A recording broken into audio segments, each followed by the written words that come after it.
I still remember that Eid night vividly. It's been many years, but the memories feel as fresh as if it happened yesterday. It was Eid al-Adha in 1994, a night that started like any other Eid for most people, full of joy, celebration, and family gatherings. But for my family, Eid was different. We had a strange tradition, one that even I didn't fully understand at the time. Since before I was born, my family always traveled far away from the city on Eid night, deep into the mountains. The city felt heavy, almost suffocating on Eid, as if there was some invisible weight pressing down on us. The air itself felt different, so escaping to the mountains felt like a breath of fresh air, a chance to be closer to nature, closer to God, and away from all that strange energy. The preparations were done, money collected, the sacrifice arranged, and all our belongings packed in the car. We left Lahore late at night,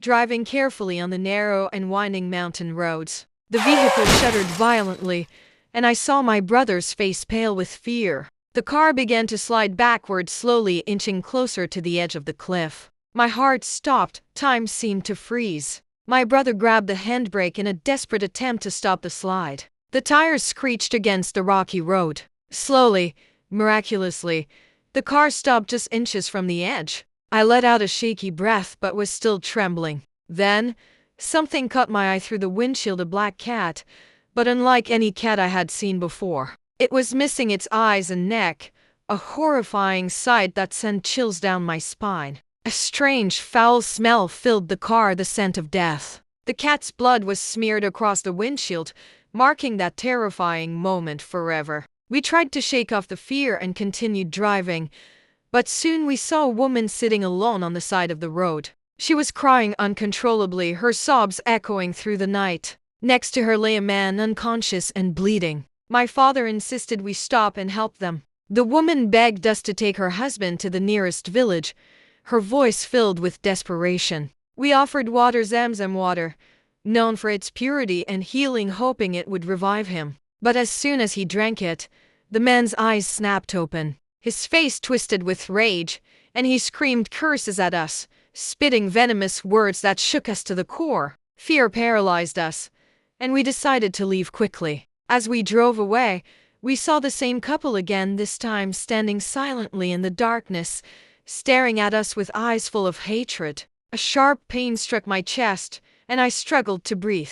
The night air felt thick and suffocating. We rushed into the car, not daring to look back. Soon after, an old man appeared on the road. He looked like an imam, dressed in white robes. He smiled kindly and motioned for us to follow him to a nearby mosque where we could rest safely. Inside the mosque, there was a calm that felt almost surreal. The warmth and peacefulness wrapped around us like a blanket. But the next day, when we asked around, the villagers said there was no imam there, and the mosque was usually locked tight. Who was that man? Was he real? Or was he something else? A spirit sent to guide us? That night, our car broke down. The radiator leaked, leaving us stranded in the cold mountain air. Suddenly, a woman's scream pierced the night, a scream so filled with sorrow and pain that it echoed through my soul. We searched for her, but no one was there. The scream stayed with me for days, haunting my every thought. Eventually, help arrived, and we left those mountains behind. But that night changed me. It shook my beliefs, my fears, my very understanding of reality. Every Eid, when I remember that journey, my heart pounds and sleep evades me. Who were those people? And that old man? I don't have the answers. But one thing I know for sure, some stories aren't meant to be forgotten. Some shadows hide truths darker than we can imagine. If you ever find yourself on a lonely mountain road at night, remember, not every shadow is just a shadow. Sometimes they carry memories that will haunt you forever. Today, I want to share with you a story from my life, a story that still sends chills down my spine whenever I think about it. It was many years ago, back when I was just a teenager, in my matriculation year. My younger sister was still in 8th grade. We lived a simple, middle-class life, just the four of us. My father, mother, sister, and me. Every year, we planned a single-family picnic, and that year, we decided to escape the unbearable heat of Lahore by going to Murray. You can imagine, The scorching summer of 1995, the sun felt like it was burning our very souls. We all longed for the cool mountain air. My father worked in a private firm, and my mother was a homemaker. My father, Abu, was a careful man, always cautious about driving in the afternoons when the sun was at its peak, and never driving at night because of the dangerous winding roads. So, we waited eagerly for June, when school holidays began, and as soon as they did, we set off on our journey. Families everywhere, all desperate to breathe fresh mountain air. We tried to find a hotel near Mall Road, the heart of Murray, but everything was full. We ended up parking our car outside a hotel, hoping someone might check out and leave a room for us. As we waited, my father ran into an old colleague, a man who owned a bungalow not too far away. He was supposed to be on vacation there with his family but had to leave suddenly due to an emergency. In a kind gesture, he offered us to stay in his bungalow free of charge. We felt lucky, but a little uneasy. You see, the bungalow was situated high up on a broken, narrow road far above Mall Road. When we reached it, the first thing that struck us was that the main door was wide open. My father called out loudly, but no one answered. Still, we went inside. The house was large, with 6 rooms and big front and back lawns filled with vegetables and plants. It looked normal, clean, neat, but eerily silent. No sounds of life anywhere. We were exhausted, so we dropped our bags and collapsed on the sofas in the living room. Hours later, I woke up restless. My sister was still awake, and I asked her to play Ludo with me to pass the time. At first, she refused, but finally agreed. I took my father's car keys and the emergency light, went to the car to fetch the board game. But just as I was about to close the car door, I heard a sudden heavy thump on the roof. I froze, shining the light upwards. I saw nothing. No animal, no person. I hurried back inside and locked the door behind me. We started playing Ludo, trying to shake off the fear creeping over us. Then suddenly from upstairs came the sound of the door slamming shut. My sister and I exchanged terrified glances. She insisted I check upstairs. I wanted to refuse alone. In the dark, I felt paralyzed. But she agreed to come with me. From upstairs came a dreadful, soul-piercing wail. Not a human cry, something else. Desperate, painful, like a being trapped in eternal sorrow. We clasped our ears, but it cut through the silence like a knife. And then my sister saw it. In the faint glow of the lantern, 2 eyes glowing, blood red, watching us with a cold, hateful gaze. That was enough. We grabbed our things and fled that cursed house. My father drove through the raging storm for hours, unable to shake the feeling that something was following us. We ended up in Nadia Gully, far from that nightmare. When we returned home, safe and sound, we thanked God endlessly. Later, my father told the owner of the bungalow everything. To our surprise, the man hadn't even stayed there yet. He had bought it remotely and never visited. He had no idea what awaited anyone in that house. We realized we had encountered something evil, a restless spirit warning us to leave or face harm. Even today, years later, the memory of those red eyes and that haunting cry terrifies me. This experience taught me respect the unseen. Some forces are beyond our understanding, and sometimes survival means knowing when to run. That, my friends, is the scariest chapter of my life. I want to share a story that happened to me and my 4 close friends. We are all from Karachi, and this experience changed the way we see certain things forever. Back then, it was around 1994 or 1995. We were sitting together, waiting nervously for our exam results. We were young, full of dreams, and unsure about what the future held. Some of us would go to jobs, others to business, but we promised to meet again. Then the results came, and everything changed. Some of us passed, some didn't, but the moment called for celebration. One of our friends spoke to his uncle, who kindly agreed to lend us his car keys. That's how we started our journey from Karachi to Islamabad, a road trip none of us will ever forget. When we reached Islamabad, we had some food and started preparing to head to the mountains. It was December or January, so the weather was freezing cold. Coming from Karachi, where winters are mild, the cold was intense. We rented a small car because we wanted to explore the snowy areas freely. We were all excited but also a bit nervous, as none of us had traveled those roads before. The roads were narrow, with tall mountains on one side and steep drops on the other. Our friend who was driving seemed a bit reckless, speeding dangerously close to the edge more than once. Honestly, it scared us. It was nearly midnight when we were climbing the mountain road. The only lights were from our car. There were no street lights or other cars around. The silence and darkness were almost overwhelming. Suddenly, we reached a fork where one road was blocked, and only a narrow path up the mountain remained. Our driver stopped, confused and nervous. None of us knew what to do, so we decided to get out of the car and look for someone who could guide us. The cold air was biting, and the only thing we had to warm ourselves was some coals we lit from stones in the car's trunk.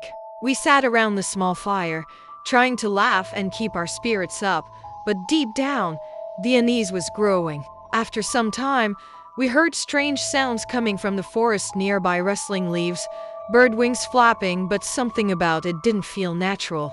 Then, out of nowhere, we noticed what looked like long strands of hair dangling from the trees, slowly moving down toward the ground.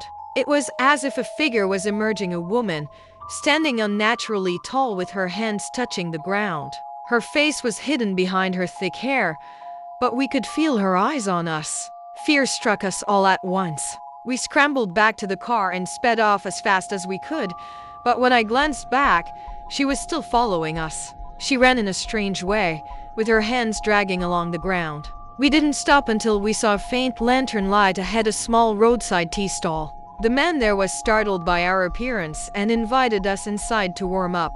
We told him what we had seen, and he nodded knowingly. He said this area was known for strange sightings and that many people believed the spirit of a woman haunted those mountains. Some even said she was responsible for accidents on the road because drivers, terrified by her, lost control. The man invited us to stay the night at his home nearby. Though it was a humble place, his kindness and warmth gave us some comfort. The next morning, he explained that the woman was a restless spirit of someone who had lived in the mountains long ago. He warned us to be careful and suggested we avoid staying too long in such isolated places, especially at night. We thanked him and decided to return to Islamabad, shaken but grateful to be safe.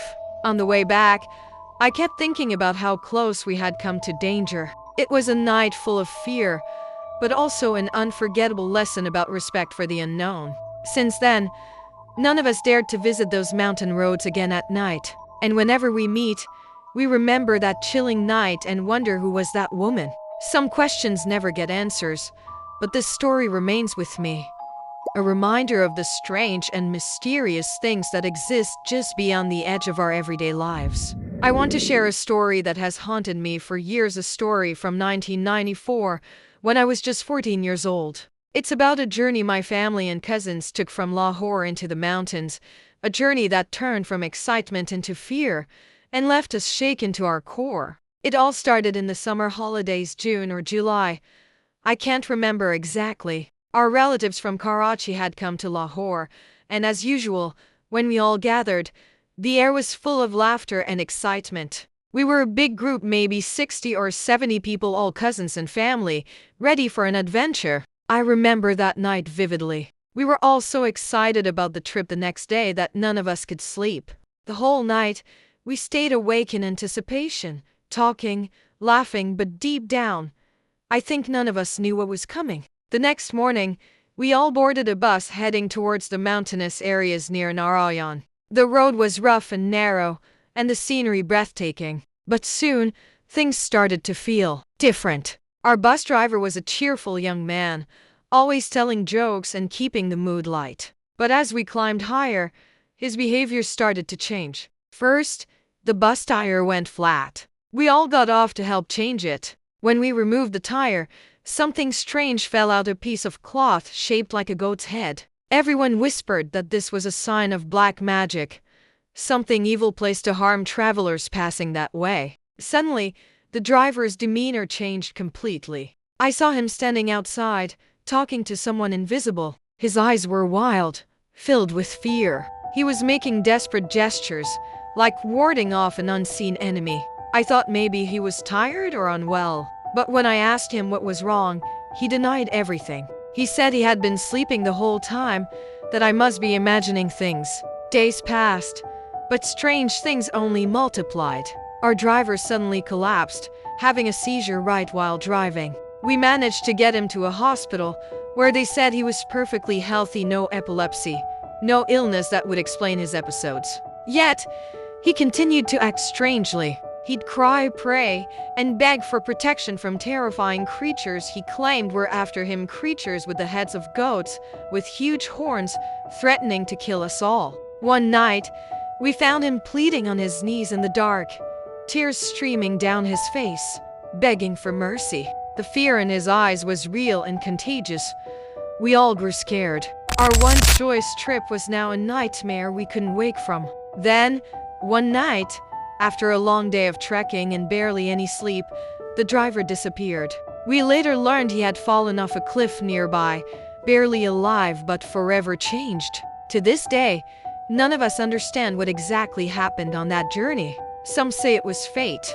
Some say it was dark magic, but one thing's certain, that trip changed us forever. I share this story not just to scare you, but as a reminder sometimes the things we cannot see are more real and dangerous than anything else. And sometimes ignoring the signs can lead us into real danger. May we all be protected from such evil and find peace in this chaotic world. I run a chemical supply business. That means I travel a lot. Different cities, different times. Sometimes I'm out 20, 25 days a month meeting clients, delivering products, collecting payments. One night, pretty late, I got a call from a regular client in Gujranwala. There was an urgent requirement for a chemical. He needed it right away for his factory. I hesitated for a moment. It was already past PM. But business is business, and this was important. So, I quickly packed the supplies and left. Now here's something you should know.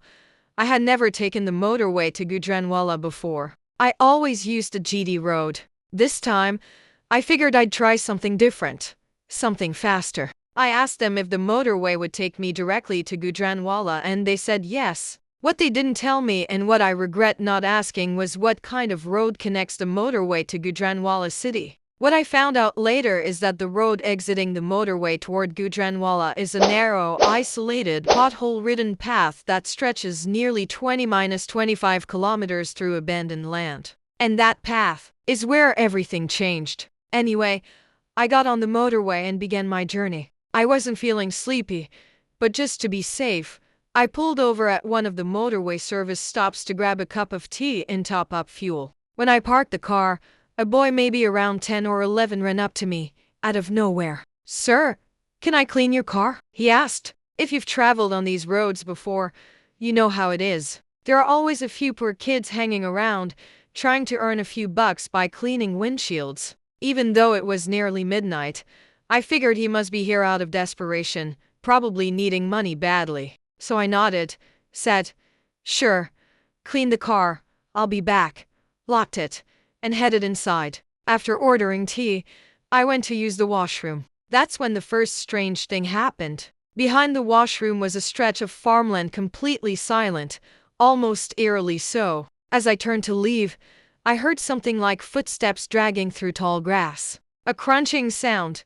Not a dog, not a fox. Heavier than that. My instincts kicked in. Something wasn't right. Then I saw them, two glowing red eyes staring back at me from the dark field. No face. Just eyes. Burning red. I froze. I've heard of animal eyes reflecting light, but never like this. Not this blood-red glow. Not this intensity. I quietly recited some verses under my breath, held my composure, grabbed my tea, and made my way back to the car. And that's when I saw something that sent a chill through me. That same boy, the one cleaning my car, was now banging on my car window. From the outside. It made no sense. I was walking back from the restaurant. I had locked the car myself. So why was he knocking like someone was inside? I walked up, confused, and as soon as he saw me, his face turned pale, like he had seen a ghost. He backed away in shock and kept staring first at me, then at the car. I asked him, "Why were you knocking like that?" His voice trembled. "Sir, I saw you come back earlier. You didn't speak to me. You just opened the door and sat inside." That's why I knocked. For my payment. What? I snapped. You saw me come back? That's impossible, I just got here. I swear, sir, he said, clutching his heart. I'm not lying. I saw you. You walked up, same clothes, same face. You sat in that car without saying a word. I felt my heart sink. Maybe he was lying. Maybe he was confused or hallucinating. Or maybe he really did see something that looked exactly like me, sitting inside my own vehicle. I gave him the money and left quickly, but the whole way, something felt wrong. Every time I glanced at the rearview mirror, I felt eyes on me, like someone was sitting behind me, watching, breathing down my neck. I kept checking, turning around, but saw nothing. And yet, that feeling just wouldn't go away. Halfway through, I heard a distinct sound from the back seat. Crackle, like someone grabbing a chips packet. I had left a few snacks on the back seat for the road, but this wasn't a small rustle. It was loud, sudden. I thought maybe a rat had snuck in somehow. I turned on the cabin light and pulled over to check. But there was nothing. Just silence. Nothing moved. I left the light on as I drove again. But just a few minutes later, it went out. Tried switching it back on. Nothing. Then the dash lights started dying one by one. I couldn't even see the speedometer, everything just blacked out. Only one small strip on the front windshield was slightly visible, no tint there. The rest of the car felt like a coffin. Then came the moment I will never forget. In the rearview mirror, just for a second less than a breath, I saw them again. Two red eyes, staring back at me from the back seat. The same ones I saw in the field. I turned around instantly. Empty. But I know what I saw. I wasn't imagining it. It was there. It was real. Now panicking, I pulled the car over, jumped out, and screamed for help. Nothing. Not a soul in sight. No traffic. And no villagers. No houses. Just endless broken road and silent trees. Then I remembered I had a small emergency flashlight in the glove compartment. I took it out and turned it on, holding it outside the window as I slowly drove. A few hundred meters ahead, I saw someone standing by the side of the road. I slowed down. He didn't move, just stood there, still, silent. I thought maybe he needed help, but the strange thing, no matter how fast I drove, the distance between us never changed. He stayed 100 meters ahead, always 100, never closer. That's when I called the motorway helpline. I told them everything may be too much. My voice broke. I cried. I begged for help. The operator asked if I had been drinking, or if I needed medical attention. I kept repeating, if I die, tell my family this was not a natural death. The operator urged me to stop the vehicle and rest while they sent someone. Then I remembered my car had a CD of the Quran inside. Within minutes, I felt the atmosphere inside the car shift. The internal lights flickered back on. Then the headlights, one by one. That's when it happened. The back door clicked open and slammed shut, as if something had just stepped out. I didn't wait to look. I floored the accelerator. Didn't stop till I reached the city. Calls kept coming from the helpline. I didn't answer. I couldn't even speak. That night changed me forever. Since then, I never travel alone at night. And every time I play Surah Baqarah, I remember, if I hadn't that night, maybe I wouldn't be alive to tell you this story. What I'm about to share isn't just a memory, it's something that changed me forever. It happened when I was a teenager, on a school-organized trip to Gilgit, the place I had always dreamed of visiting. We were all sitting in our classroom when our teacher excitedly announced that our school was organizing a trip. The destination? Gilgit. I'd explored many places growing up, but this one remained on my bucket list. I didn't even wait to think, I immediately signed up. A trip to my dream location, and that too with my classmates. It sounded like the perfect adventure. As the departure day arrived, the reality of school trips hit hard. Out of our whole class, only about a third of the students actually showed up. Still, we were around 15-20 kids, enough to keep the energy high. We weren't staying in hotels either. This was going to be real camping, setting up tents in open fields. That made it all the more exciting. The journey from Islamabad to Gilgit is long, about 10 to 11 hours by bus. But we were loud and full of life, joking around, singing songs, and taking videos. None of us had the faintest idea that within a few hours, that laughter would disappear completely. After a long drive, we stopped at a small town called Jaglet to rest, eat, and freshen up. That's when our teachers asked us whether we wanted to spend the night there or push forward to Gilgit. There were still 3 hours of mountain roads left. The teachers were hesitant, but the students insisted. Even the locals and our driver said the roads were clear, no snow, no danger. So we drove on. Soon enough, darkness fell. Outside the bus, there was nothing but mountains, giant, silent shadows in the night. I've always had a fear of heights, and now that fear started to creep in. The narrow mountain roads had deep valleys on the side. One wrong turn, and it was over. Everyone else slowly drifted to sleep, but I couldn't. My anxiety kept me wide awake. I took out my camera to distract myself and started recording the eerie beauty of those towering black hills. My camera had night vision, so I switched to that. And then, something strange happened. The bus suddenly jerked and came to a complete stop.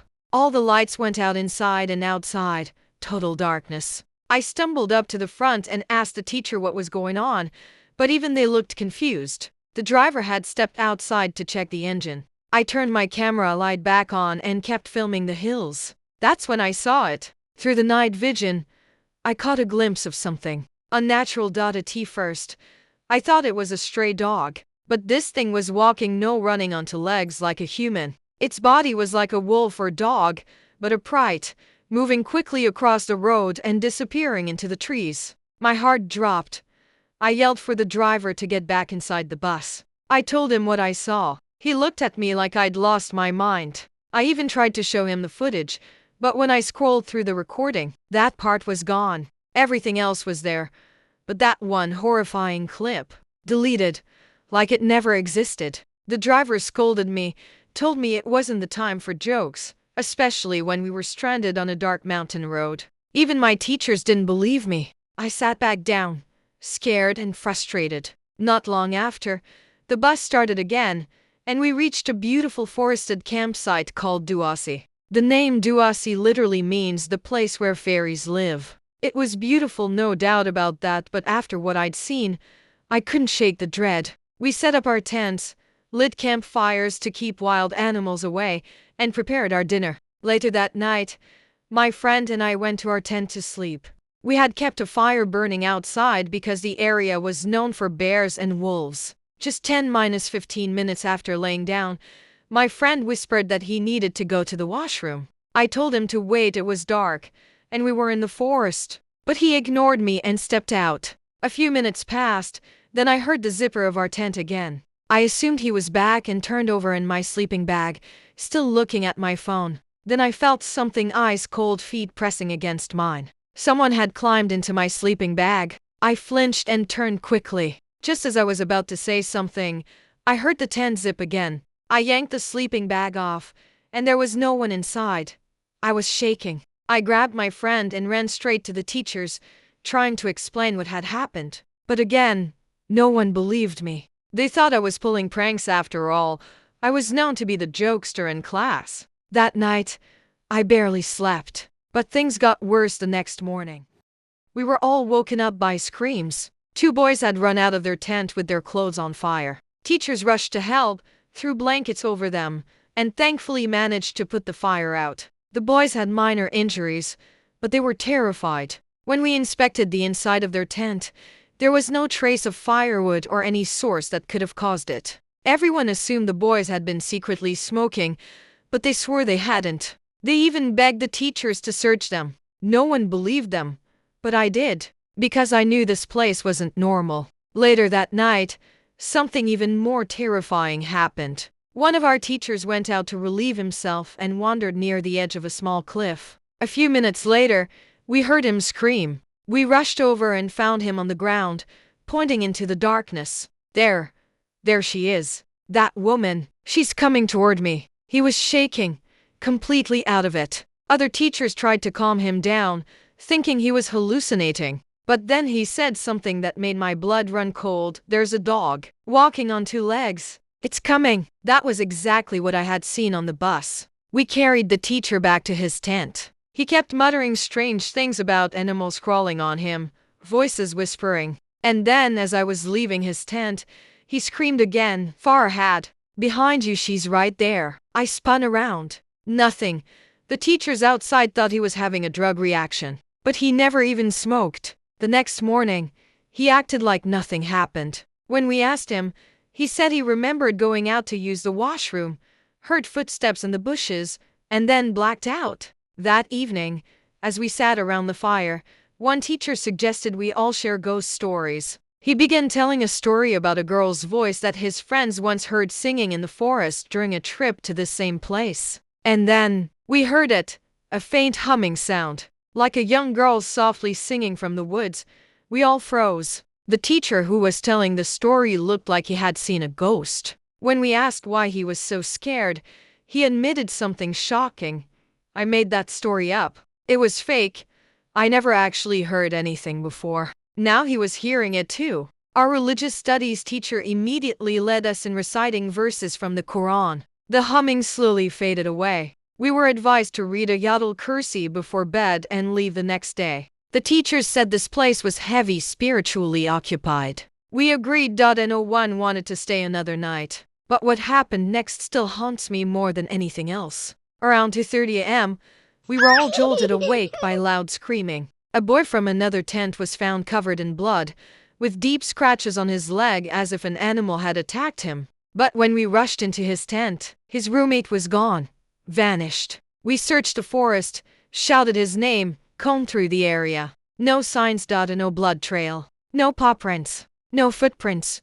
Just nothing. Even school authorities launched a formal search that lasted a week, but they found nothing. One boy injured. One boy disappeared without a trace. I still wonder what if my teachers had taken my warning seriously. What if we had returned the first night? Would he still be here? I don't know what that thing was. A spirit? A creature? A cursed soul? But whatever it was, it didn't want us there. And it took one of us to make sure we understood.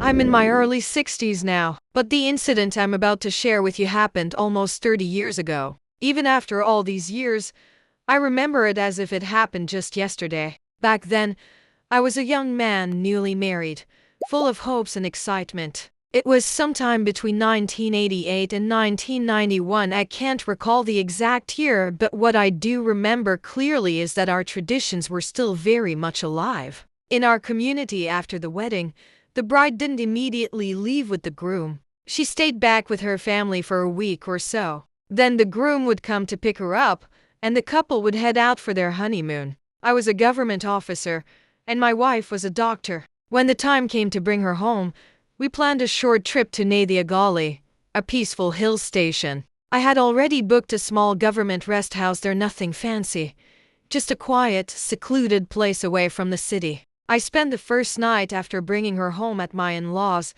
and the day after was filled with relatives visiting non-stop. Everyone wanted to meet the newlyweds.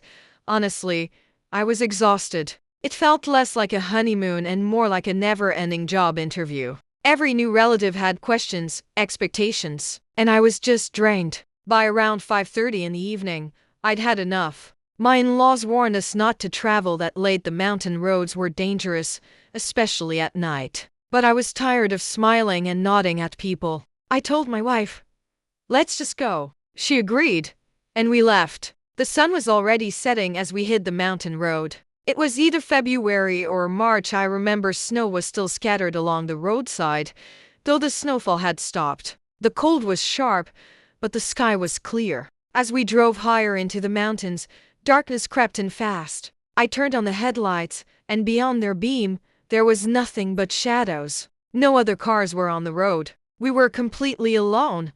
We were laughing, joking. I was teasing her, saying how her relatives nearly killed me with their endless questions. She laughed back, saying I hadn't even met half of them yet. That's when she suddenly asked me to stop the car. She felt nauseous. I pulled over to the side of the road near a small rocky patch. She got out quickly and walked toward the edge to vomit. I turned my face the other way. No one wants to watch that. I asked if she was okay, but she just waved her hand to tell me to wait. After a few minutes, she returned to the car, asking for water. I handed her the bottle, and she stepped away again to rinse her mouth. That's when it happened. As I casually glanced toward where she was standing, I saw a pair of glowing eyes in the darkness. At first, I thought it might be a wild animal, maybe a leopard or a wolf. But the eyes were too large, too bright, and they weren't shaped like an animal's. I felt an eerie cold crawl down my spine. Without making a sound, I quietly opened the glove box, pulled out a flashlight, and stepped out of the car. I didn't call her.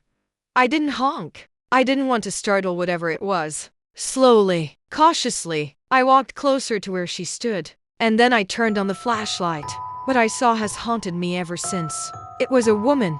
She was standing there, staring at me. Her face was pale, her hair wild and uncombed, blowing gently even though the air was still. But what chilled me to the bone was that I couldn't see her body, only her face and those glowing, inhuman eyes. I grabbed my wife's hand without saying a word and pulled her toward the car. She was confused and kept asking what was wrong, but I didn't stop to explain. I just wanted to get out of there. As we sped off, I heard a scream behind us. A woman's scream. Not a human one. It was twisted, sharp, filled with rage. My wife heard it too, but she tried to rationalize it. It's probably just an animal, she said. Tell me, I asked her, have you ever heard an animal scream like a woman in pain? She didn't answer. Just as I tried to catch my breath, the car suddenly jolted and came to a dead stop as if someone had pulled the handbrake, even though my hand wasn't on it. The engine was running, the tires were spinning, but the car wouldn't move.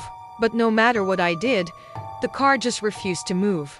Then suddenly, from the passenger seat, my wife calmly said, "It's working now." And just like that, the car started moving again. I looked at her. She had her eyes closed, lying back calmly. I asked her how she knew it would start. She didn't answer, just smiled faintly and said, "Didn't I tell you?" We reached a rest house a little after that. It was a small, quiet place with only one guard and one helper. We were the only guests. That night, while she slept peacefully, I couldn't. I kept tossing and turning, her snoring filling the room. I stood by the window, looking out at the moonlight hitting the mountains. It was beautiful, sure, but I felt something else watching me, like someone, or something, had followed us. I felt a breeze behind me, but the windows were shut. There was no fan. It was like something had just passed behind me. And then, I saw them again. The eyes out there in the darkness, glowing, watching. I shut the curtains, climbed back into bed, and tried to sleep.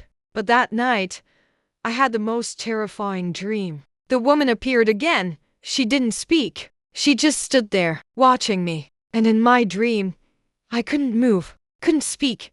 Just fear. Raw, helpless fear. The next day, I tried to shake it off. We went for a walk through the nearby hills. It was daytime, the sun was out, and everything felt safe again. Until I heard my name. A woman's voice, whispering it from behind me. I turned around and no one was there. My wife didn't hear it, but I heard it again, louder this time. She thought I was joking. Maybe I was stressed, she said. I wanted to tell her the truth, but I didn't. She was a doctor, logical, rational. If I told her everything, she might think I was losing it. That evening, something even stranger happened. We stopped at a local market because she needed medicine. She insisted on going in herself. I waited in the car. A few minutes later, she came out, got in, and we drove back to the rest house. But something felt wrong.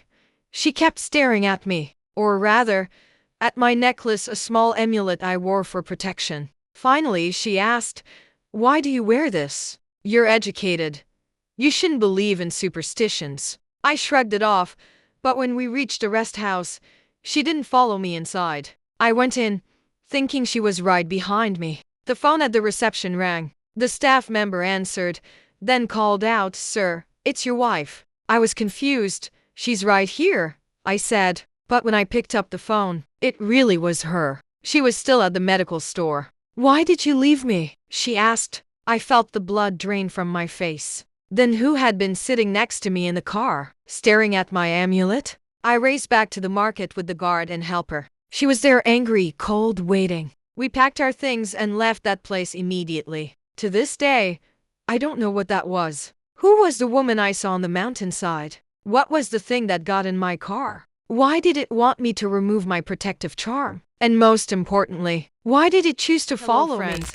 I want to share with you a story from my own life, a terrifying experience that changed me forever. This happened many years ago, back in 1998. I was living in Alaska, USA, where winters are brutally cold, with temperatures dropping to minus 40 degrees sometimes. I had come back to Pakistan with my wife and 2 kids. My son was about 14 and my daughter around 12 for a vacation. We stayed with my brother in Karachi, and after spending some days there, I wanted to take my family somewhere special, somewhere in the mountains where they could see real snow and feel the cold like I used to love. My brother warned me the roads are blocked with heavy snowfall and the weather's unpredictable. It's dangerous now, but I've always been an adventure lover. I couldn't resist.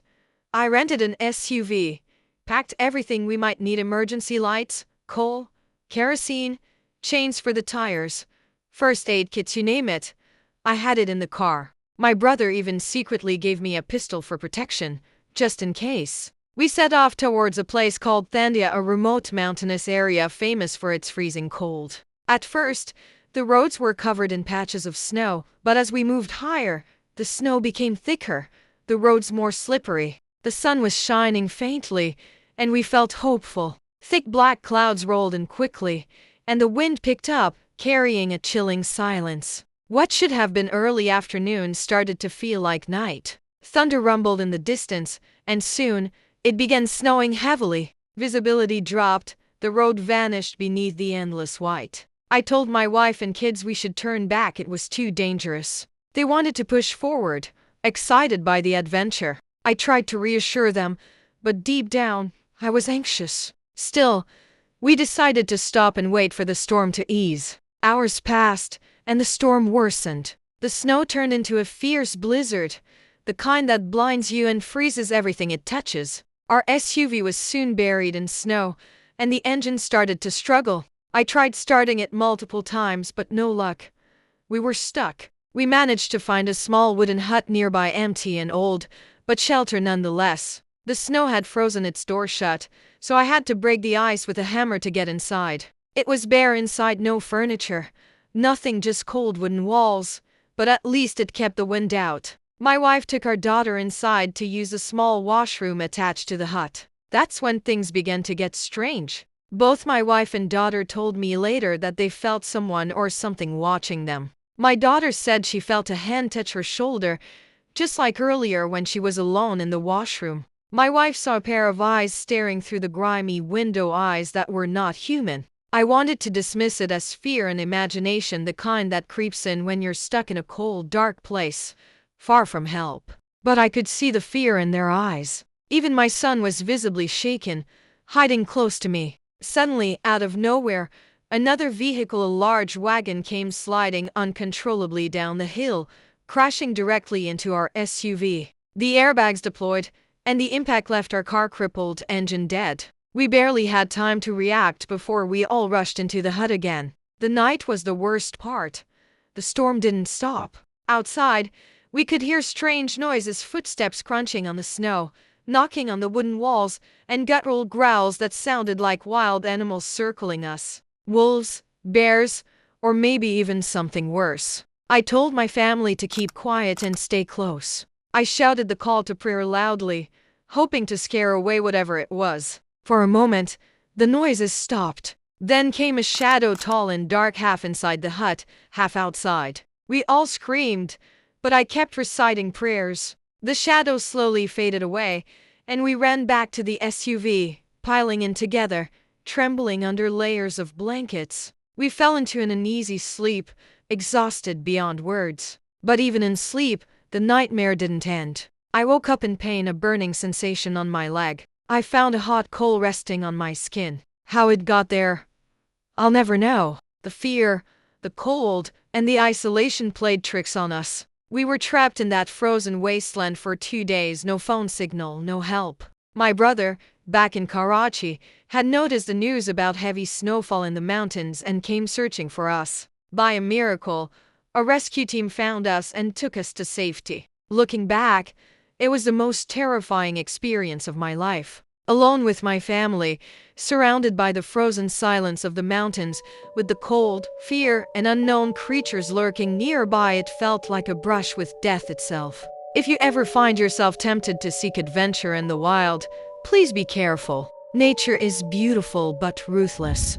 I want to share something that happened to me a couple of years ago, and to this day, I still struggle to explain what exactly I experienced. At the time, I was living in Karachi. I had just gotten married, and naturally, the first few weeks flew by in a whirlwind of family dinners, functions, and formal visits. Amid all of this chaos, our honeymoon plans got delayed. Honestly, it slipped my mind completely. It wasn't until a close friend brought it up that I realized we hadn't gone anywhere yet. When I mentioned it to my wife, I noticed her mood shift instantly, like a missing piece had been put back into place. She smiled, clearly happy that I remembered on my own, though she later admitted that she was waiting for me to bring it up myself. I laughed and promised I'd make it up to her. When I asked her where she wanted to go, she didn't hesitate. Chagrin. She had been there once before with her family and loved it. She had apparently decided long ago that it was where she'd want to go on her honeymoon.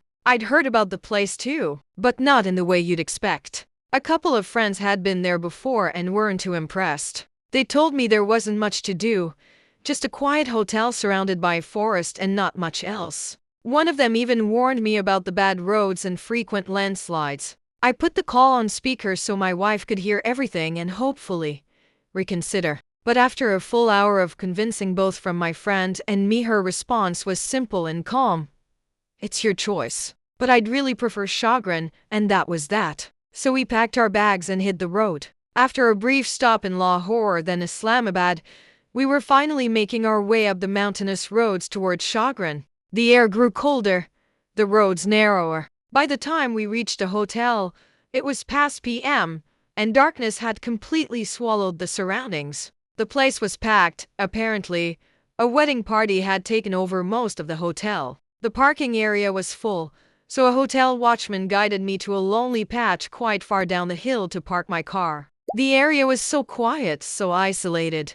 It already gave me an uneasy feeling, but the man assured me he'd keep an eye on the car. As I walked back toward the hotel, the car alarm suddenly blared. Startled, I turned back. No one was near it. Maybe a branch fell on it? I dismissed it, but it happened again and again. I started getting a weird feeling, like something unseen was messing with me. I finally turned off the alarm completely and returned to the hotel. When I got back, my wife was sitting near the entrance, arms folded, waiting. The look on her face said everything. Do we have a room or should I sleep out here? She asked sarcastically. I apologized, even though it wasn't really my fault. But that's marriage for you. Now, here's where things got strange. Because the hotel was full, they gave us the only available option, a standalone wooden hut, separated from the main building and nestled at the edge of a dense forest. The hut looked beautiful from the outside, quiet, cozy, but something about it gave me a strange feeling. The kind of chill that doesn't come from the cold. As we settled in, I tried to distract myself. My wife took off her makeup at the dressing table while I made jokes to lighten the mood. Suddenly, there was a knock at the door. I thought it was the waiter with dinner. I called out, "It's open. Come in." But no one entered. After a few more knocks, I dragged myself to the door and opened it. No one was there. I looked around, but the path was empty. Pitch black, completely silent. I closed the door, confused, and told my wife what happened. She brushed it off. Probably kids from the wedding party playing a prank, she said. Logical, sure, but it didn't feel like that. Later, we ate our dinner and went to bed. My wife fell asleep quickly. I stayed up watching TV. Only a few channels worked, and one of them was airing an old horror show. Big mistake. Around a.m., I finally turned the TV off and tried to sleep. That's when I felt it. The bed shook.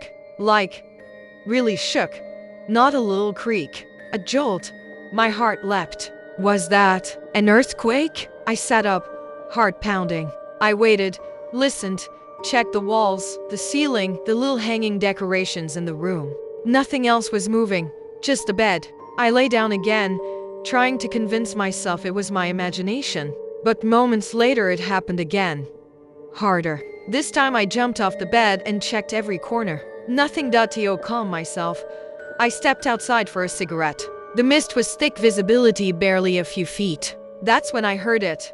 Whispers. Low, muffled voices. More than one. Right near the hut. I couldn't see anyone, but the sound didn't stop. I felt watched. I flicked the cigarette away and ran back inside. As I opened the door, I felt something brush past my leg into the hut. I froze, turned, looked, nothing there. My mind was racing. I searched everywhere under the bed, behind the curtains, in the wardrobe. Nothing. I eventually lay down, still shaken. Then, I heard it again. Tap, tap, tap, this time, at the window. I opened my eyes. The curtain was drawn back. I knew we hadn't left it open. Outside, the forest glowed faintly in the moonlight, and in the trees, a dark figure moved across the light. I shot up. My wife was still asleep. I called her, shaking her awake. She groggily turned away, then suddenly bang! Something hit the window. She jolted awake. Before we could even react, someone knocked on the door fast, frantic, aggressive. I hesitantly opened it. It was the watchman, wide-eyed, sweating. "Sir, where is Madam?" he asked. I blinked. Inside. "Why?" He looked pale. "I just saw her, sitting in your car." "What?" I asked. He nodded. I thought she forgot something, so I went to ask, but when I looked inside, she was just sitting, not moving.